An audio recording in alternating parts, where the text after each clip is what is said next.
Assalamualaikum warahmatullahi wabarakatuh. Kembali lagi sama saya Syafitri.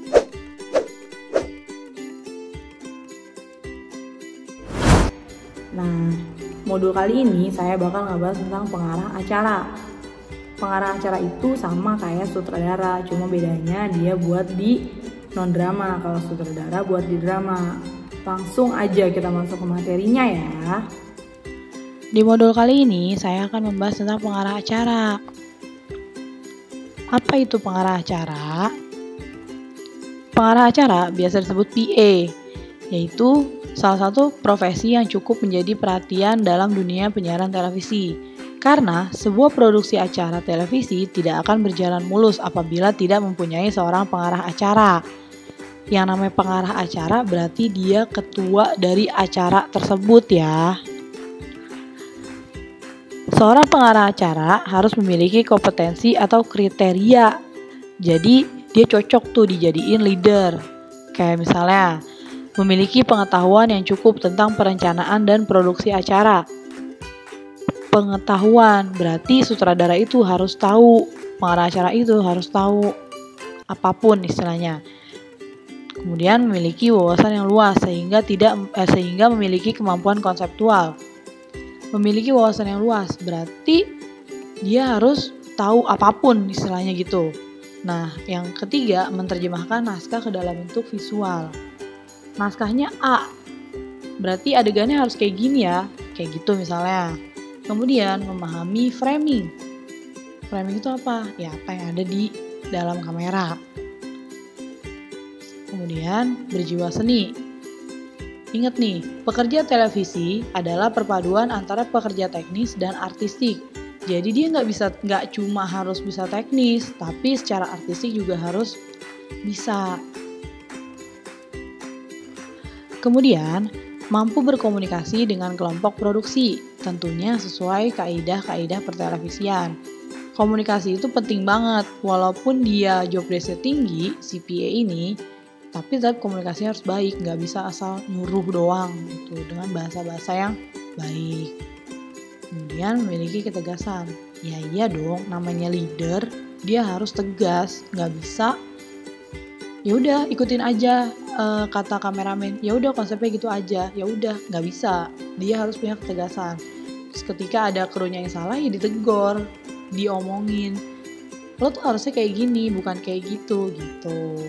Nah yang terakhir memiliki argumen yang jelas. Rata-rata seorang sutradara itu dia idealis, dia nggak mau dengerin orang lain.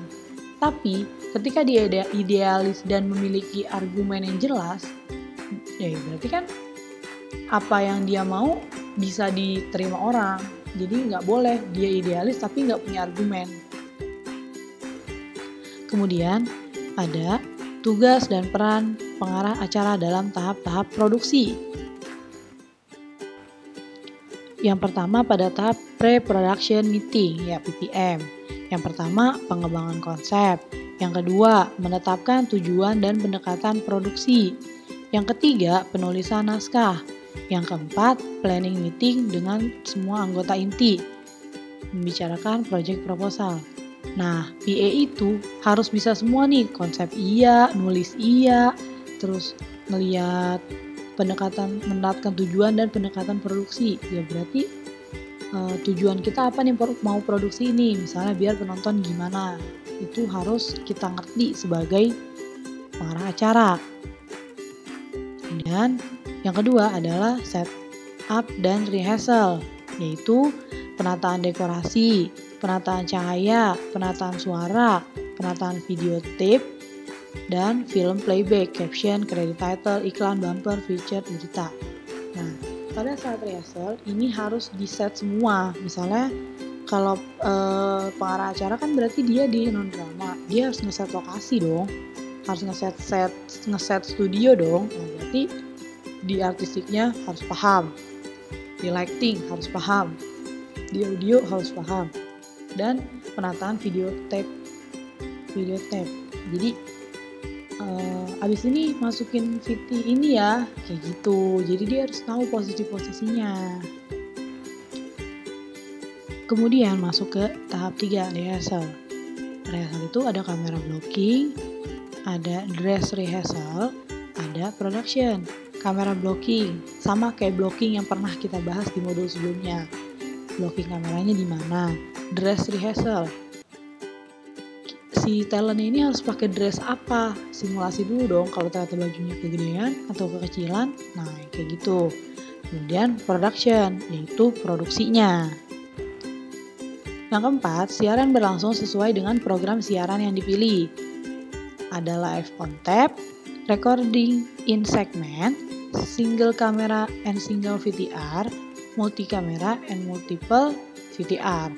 Live on tap berarti dia langsung recording segmen berarti per segmen. Single cam ya dia cuma pakai satu kamera, atau multiple cam berarti dia pakai 2 kamera gitu. Nah, tahap terakhir yaitu tahap post production.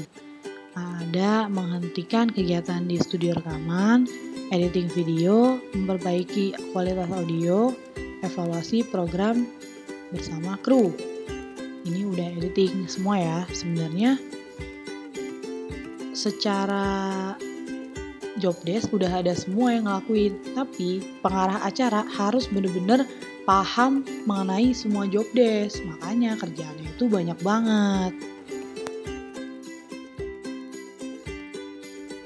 Nah, gimana? Paham kan soal pengarah acara? Pengarah acara itu ya sama aja kayak sutradara, dan dia benar-benar harus paham semua job desk-nya, semua job desk yang ada di timnya. Oke, jadi jangan lupa discuss terus di kolom komentar, dan jangan lupa videonya di like dan di subscribe pastinya.